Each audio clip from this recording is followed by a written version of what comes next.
So we just got yet another bombshell report about Donald Trump's rapid mental decline. So journalist and author Ramin Satoodeh went on CNN, specifically Caitlin Collins' show last evening. He was talking about a book he is coming out, of which he interviewed Donald Trump many times for it following Trump's presidency concluding in 2021. He actually sat down with Donald Trump 6 times, making him the journalist who has interviewed him the most following his presidency. So Ramin Satoodeh has a pretty good idea of who Donald Trump is and how he conducts himself in an interview. And so Caitlin Collins was kind of asking him about these sit downs.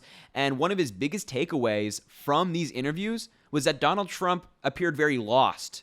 He'd get confused during the interviews. He'd have very basic memory loss, even suggesting that people who had died had voted for him, among many other concerning things. So I'm going to show you some clips from this interview. We'll talk about them a little bit. But yeah, really not good. So take a look at the first clip here. We just first start off about your sit-downs with Trump 6 times after he left the White House, which, you know, is such a different period thinking about what's happening in Virginia tonight and seeing his grip on the Republican Party. I mean, what was he like? What did you observe from him when you sat down with him? So I interviewed Donald Trump more than any other journalist since he's left the White House. We started in May 2021, and that report you just talked about meandering and confusing is right. He goes from one story to the next. He struggles with the chronology of events. He seems very upset that he wasn't respected by certain celebrities in the White House, and then he'd go to a story about The Apprentice. So as you know, Caitlin, it's very challenging to interview Donald Trump and to go toe-to-toe with him, but there was some cognitive questions about where he was and what he was thinking, and he would from time to time become confused. Because you wrote at one point about Joan Rivers, him telling you that she voted for him in 2016, I believe, even though... He confidently told me and declared that Joan Rivers voted for him when he ran for president, and Joan Rivers died in 2014. Joan Rivers died in 2014, so she would not have been able to vote for Donald Trump. Yeah. Wow. I mean, there's a lot to talk about there, a lot to discuss, but him saying that Joan Rivers voted for him and that she herself told him that she voted for him is incredibly concerning. We all know, as the journalist pointed out, that Joan Rivers was not alive in 2016. She wasn't even alive to vote in the Republican primary for the presidential election. She died in 2014. So it is impossible that she voted for him. But Donald Trump is apparently recalling a conversation where she said that she did. So he's making up a fictional conversation, a conversation that never happened, or he believes that it really did, which shows you his mental state. And as Ramin Satoodeh talked about, look, this is a meandering fool. He doesn't know what he's talking about. He can't stay on topic. And this is something that the Republican media have had to adjust to. You see Republican outlets like Fox News, like Newsmax, like the Dr. Phil interview that Donald Trump recently did are very selectively edited. They will cut out large portions of the interview and have like very weird jumps in the middle of it to take out all the fluff, to take out Donald Trump's ramblings, him falsely recalling stories or just falsely stating facts or coming up with conspiracy theories on the spot. Republican media is kind of doing his bidding in that sense. But, you know, we as the public have seen this become worse and worse. Like in his rallies now, he is far worse in terms of like staying on topic than he was in 2016. Just yesterday, he was falsely accusing Joe Biden of things that never happened, right? He said that there was cocaine found in the White House a month ago. What? That is obviously that's not true. That never happened. It certainly didn't happen a month ago. And he's also like rambling about batteries and sharks and sinking boats. Like it's all a bunch of nonsense.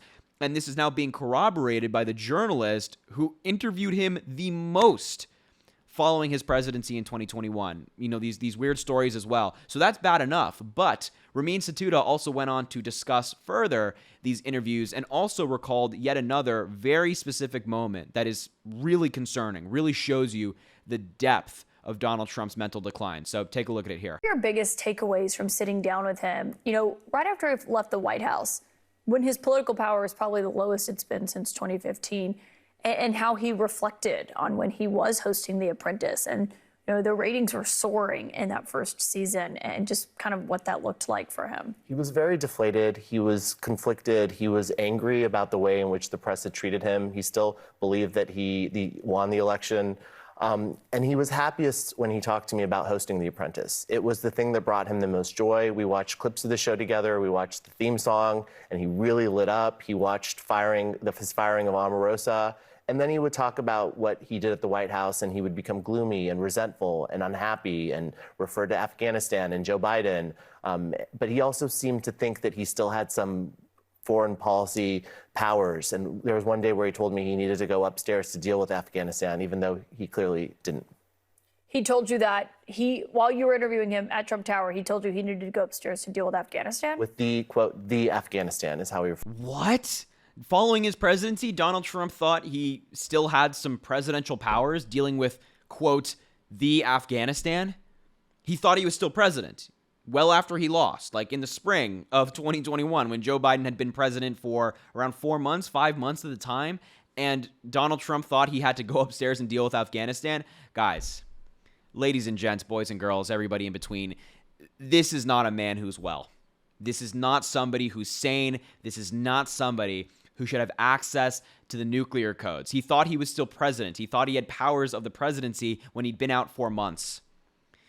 This is not a man who's well. And this should be incredibly concerning. The Republicans don't want to talk about it. They have no interest in discussing the fact that all of these people close to Donald Trump, including Ramin Satoodeh, someone who sat down with him 6 times for interviews, are all sounding the alarm about his mental capacity. And it's all projection with the Republicans, right? They won't talk about it. Instead, they'll project these issues on Joe Biden, saying that there's something there, when obviously there's not. Obviously, the problem regarding mental capacity is not on Joe Biden.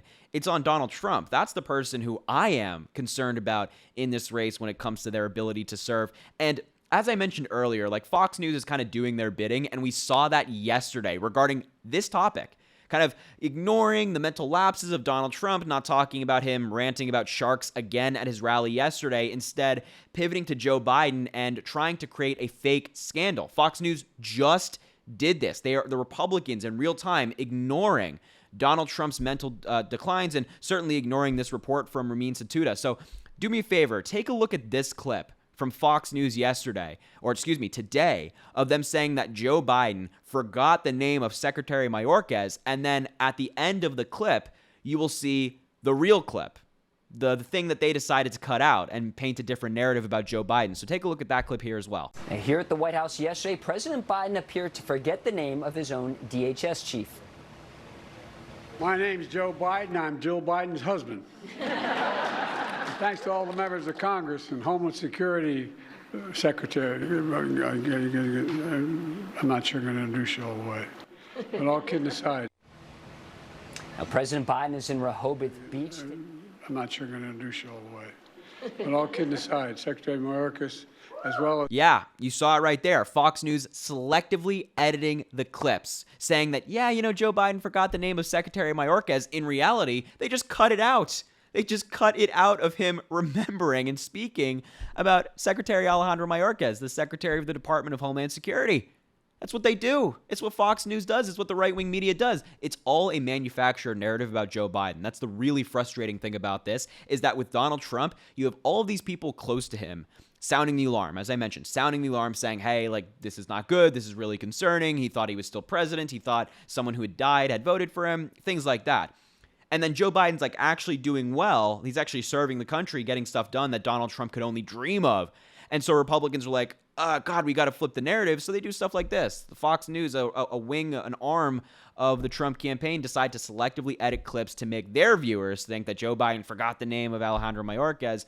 And instead, that's obviously not the case, when in reality, Donald Trump's the one who thought he was still president in May after he lost the presidency. So really concerning stuff. It really shows you how bad this has gotten for Donald Trump. And it kind of fills in a lot of the blanks for a lot of people, I think. We see his rallies, we see him tripping up, we see him getting confused, and now it kind of adds that needed context, that behind-the-scenes look at Donald Trump being even worse than he is in public. So really scathing stuff, really important stuff, and again, friendly reminder, don't believe anything Fox News says. They're just a garbage news outlet. So anyway, I'll leave the video there. Thank you so much for watching. I really appreciate you being here. Make sure to subscribe down below. It goes such an incredibly long way. It should be on your screen somewhere as well. Also, drop a like on the video. I appreciate that a lot. Comment and let me know what you think about all of this. I'm excited to read your comments. And look, as I always say, I appreciate you, and I hope you have an amazing rest of your day.